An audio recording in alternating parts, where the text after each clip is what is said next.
the street. Purple Daily is daily Vikings entertainment. We just want the Vikings to win a Super Bowl before we die. I will ride with this group. Seriously, man. Please. And away we go. Good morning. Hello. It felt a little bit like that dog ran out of the yard from the Minnesota Vikings. But not in the street. I guess that defeats the purpose. Either way, didn't love the game from your Minnesota Vikings yesterday. I'm Jesse. He's Jason. He's Leighton. This is Purple Daily's Before I Die. Boys, where to begin? And unfortunately, I don't have a lot of positive footnotes for this game against the Baltimore Ravens at the bank on Sunday afternoon. We could talk about the penalties and false starts. How you're getting this many false starts at home is beyond me. We could talk about the third and outs and the fact that we don't like to run the damn ball. Where should we begin with this loss that, again, I hate using the word embarrassing, but to me it felt mildly embarrassing, Jason. Yeah, pardon my voice. I am doing my best to sustain it with some tea. So if it cracks, don't judge me too hard. I think there's a lot of places to start. Obviously, McCarthy had a rough day outside of a few good moments where he showed what he's capable of. But the fact the Vikings had 20, third, and fourth down plays and not a single designed run, I should say, on any of those is insane to me. Two things that we brought up numerous times, and it's always dependent on the context that we heard all offseason, is organizations fail young quarterbacks, and we're going to marry the run and the pass.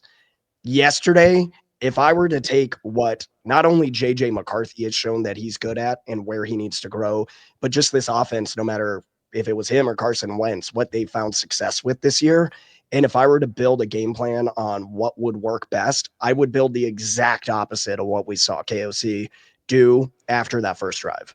It was shocking to me that, as a McCarthy supporter, I've said he doesn't need to be Darnold. I don't expect him to be. I think the offense is going to look different, and I think that's okay because it might be more sustainable. I don't know why we were just trying to chuck it deep as often as we were, or running pass plays on third and mid, third and short. We just abandoned the run entirely. Mm-hmm. Or even if you look at, and I think it was before the half, when you give the ball back to the Ravens because you march down with three passes, then you end up punting and giving it to them. Yeah. Again, it goes back to the clock management, which we have discussed numerous times. Like, you're supposed to run the clock out. I don't understand. And again, I always give credit to KOC because there is brilliance within him. But Leighton, like that in particular, it has me questioning him again. Like, what are we doing? What is the strategy here? Like, that was just piss poor decision making, in my opinion. Yeah, no, the not running on third, especially third down, is questionable to me because most often in 4-down territory, you're going to run the ball on third down when it's third and medium because you're only going to make that fourth down easier, or you're just going to pick it up, especially with the way the Vikings are running the ball yesterday. They probably could have picked a couple up on the ground there. If not, you're making it a 4th and 1, 4th and 2 to where I would hope you run the ball again if you just picked up 4, but obviously, we don't even get to that scenario. But yeah, you brought up that drive at the end of the half, and that middle 8. People talk about those middle 8 minutes, the last 4 of the first half and the first 4 of the second, how important they are. The Vikings were up 10-3 with 1:14 left in the half. Ravens kick a field goal. They're up 10-6. They somehow get the ball back, kick another field goal. So now you're only up 1. And I get you want to put pedal to the metal before the half. But I think sometimes you have to step back and realize I'm dealing with a guy in his 4th start. Maybe it isn't the best decision to try and get more points up on the board with this amount of time left.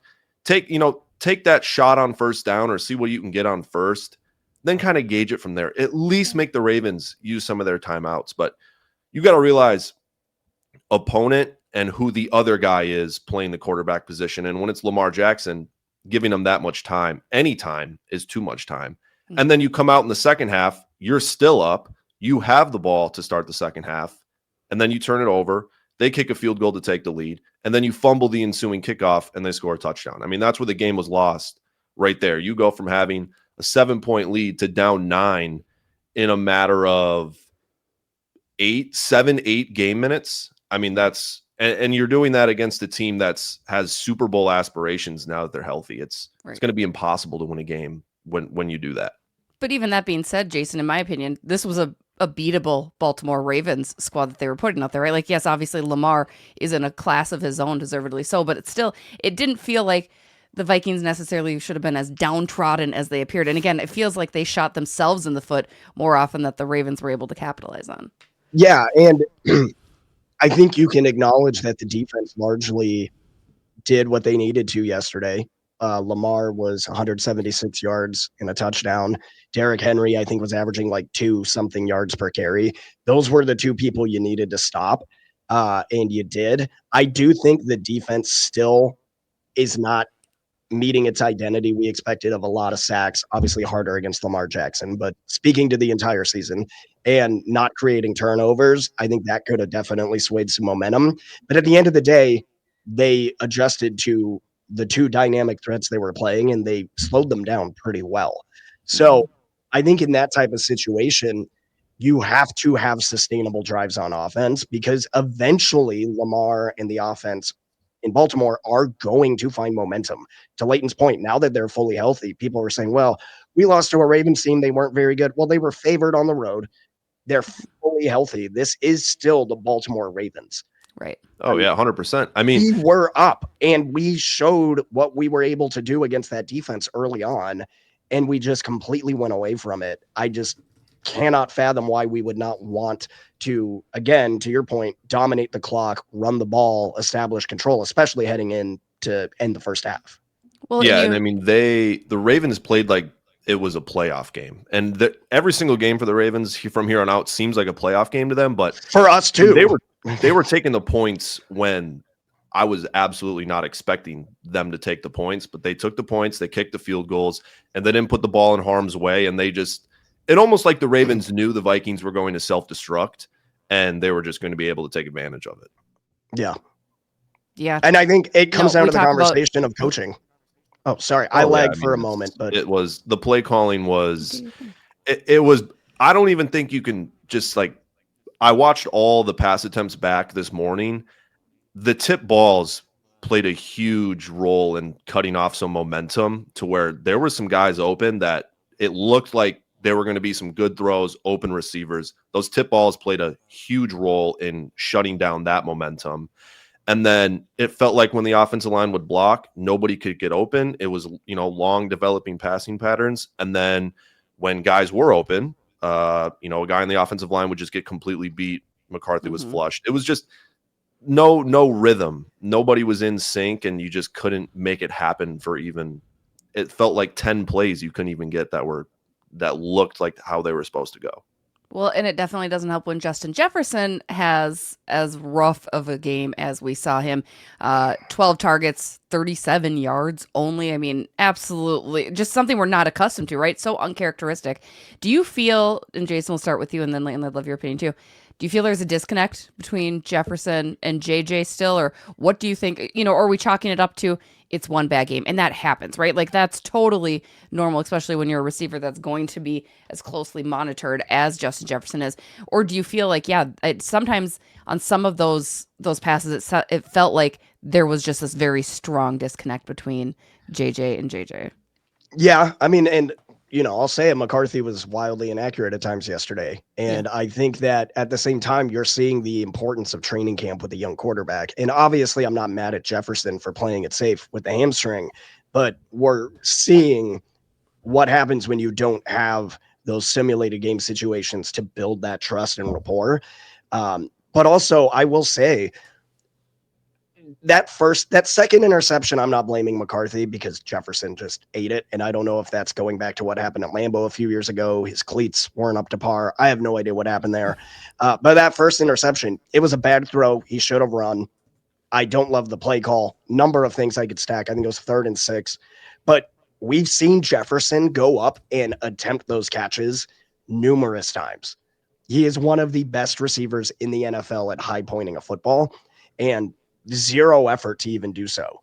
I saw people online saying, well, why would he go for a hospital ball? Because we've seen him do it numerous times with Kirk, with Nick Mullins, with Josh Dobbs. Obviously, don't want the outcome that happened there in Vegas. With Darnold a couple times. He goes and he prides himself in those contested catches. The second interception, the lack of effort on tackling. I forgot who got the pick. Was it Humphrey? Yeah.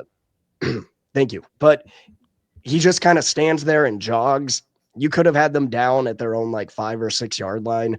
It was the first time I've watched Jefferson play where he just seemed unmotivated. And again, your quarterback wasn't accurate, but he had a touchdown he should have had. He had another throw from McCarthy in the corner of in the end zone that if Jefferson was able to get out of his break without contact was good. I think there were opportunities there. He said after the game, the ball just didn't find my hand. I think it's 50-50 on him and McCarthy. I don't think it's all McCarthy's fault. I just don't think Jefferson went and made plays we've seen him make before. Yeah. Yeah, I agree with that. I mean, I think it was definitely an effort thing. And I don't know if he was frustrated. I don't know if he's got stuff off the field that he's dealing with. Whatever it may be, it was not his normal self. He didn't play up to his ability. And I think the frustration just grew throughout the game. And he just continually got jammed at the line of scrimmage. They're putting hands all over him with a guy over the top. And it happens every game. And I don't know why yesterday was the game I'm going to get frustrated in. And yeah, McCarthy missed him on a couple times. But yeah, not your typical game from Justin Jefferson at all. And I think people are always like, oh, Justin Jefferson shouldn't have to put up with this. You know, he should just go to another team. It's like, well, he's a part of this team, dude. When this team loses, he plays a role in that. It's like he's not absent from the offense being bad. I mean, he's part of the reason that they're struggling right now. There's always more he can do.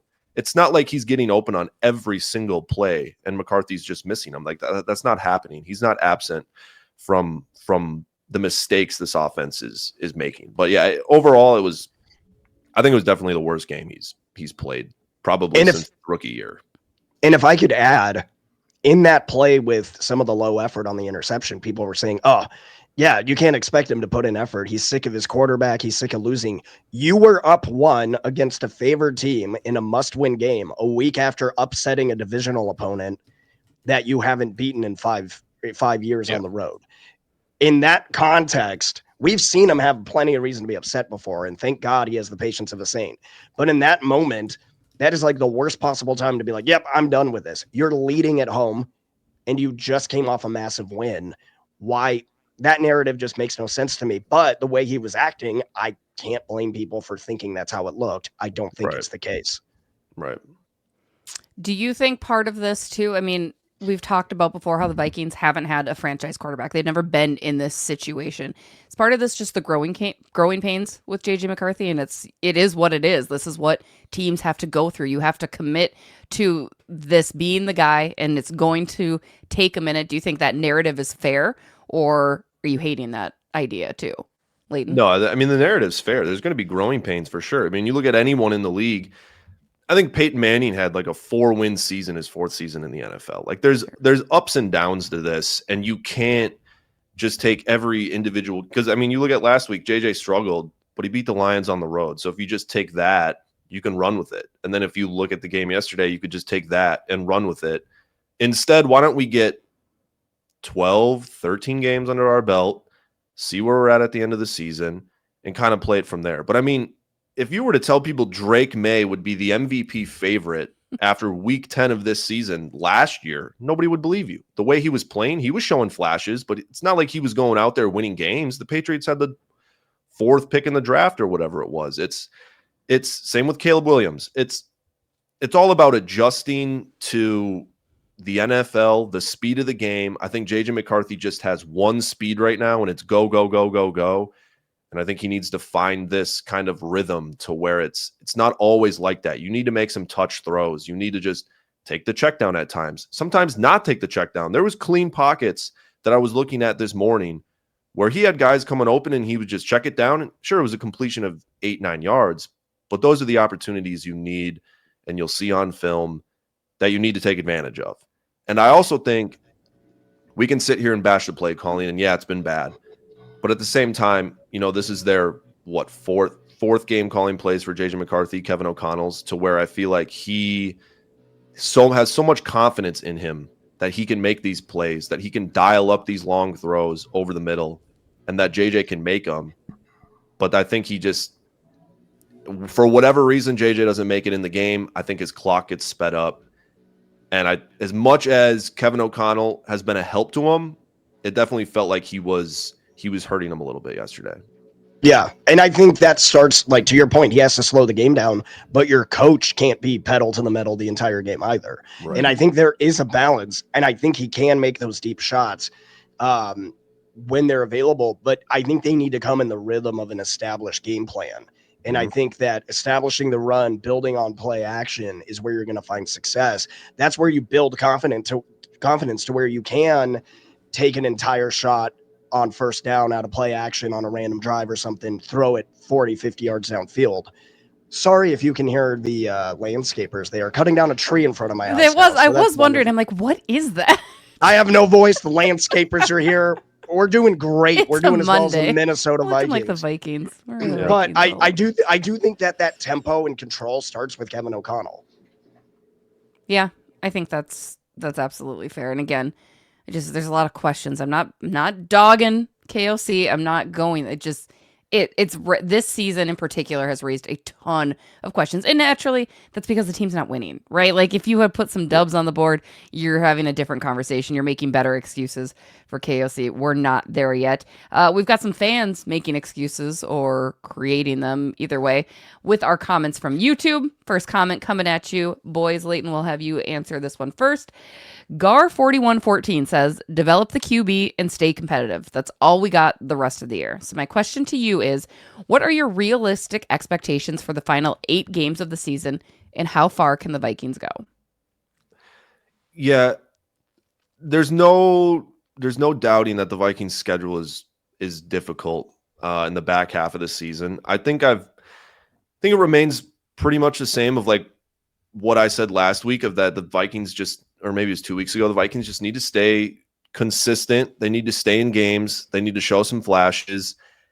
And I don't think fans need to be so concerned about the wins or losses. Sure, you need to win games, especially with this roster. It's a good roster, and you need to be competitive. But at the same time, developing JJ is obviously the most important thing. I mean, it's his second NFL season, and he's only started 5 games now.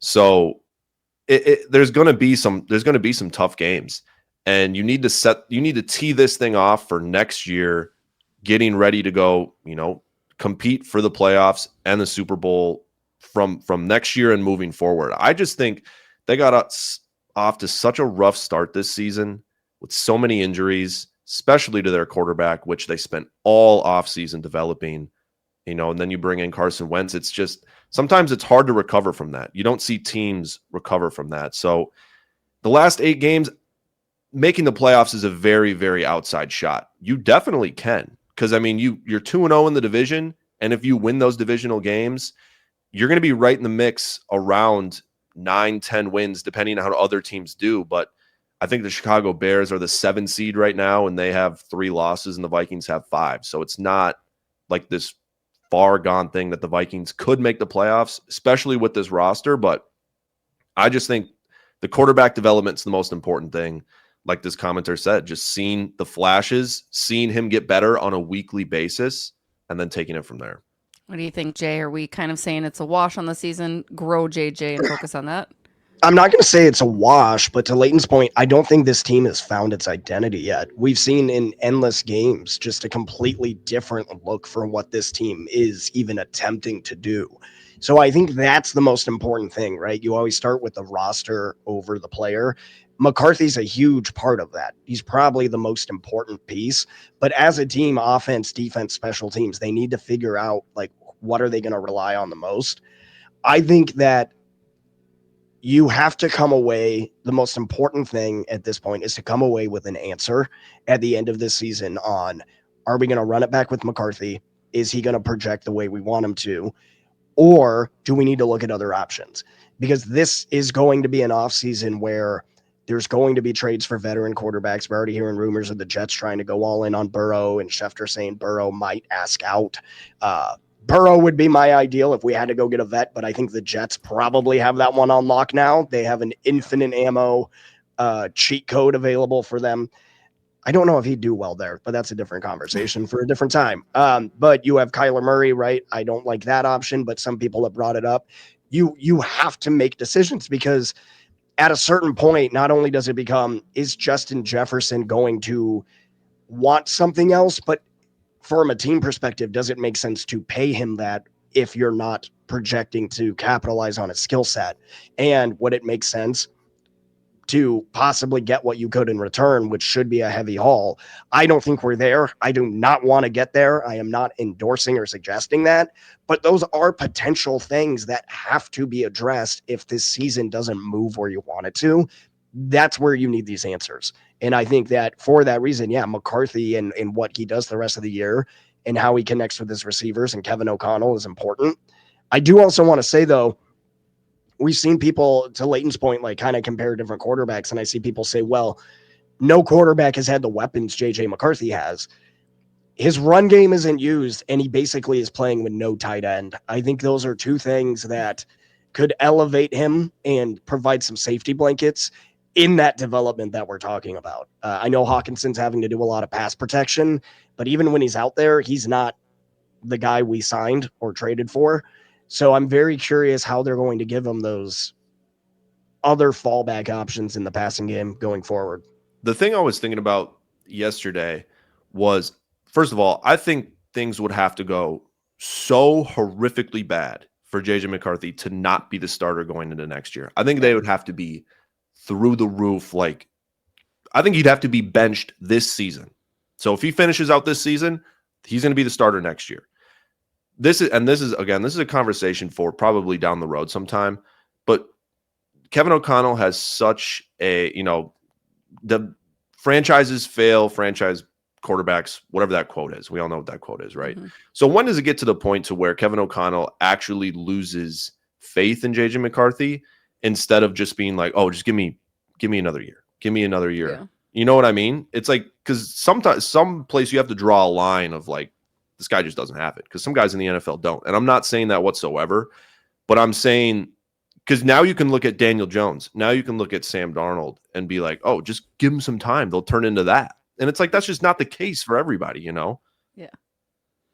I just still think it's beyond that. Those guys are just having incredible years this year. And it's like, oh, it's just tough. Oh, it's just something. Bold take. Sam Darnold would not be as successful coming back to Minnesota this year as he is in Seattle right now.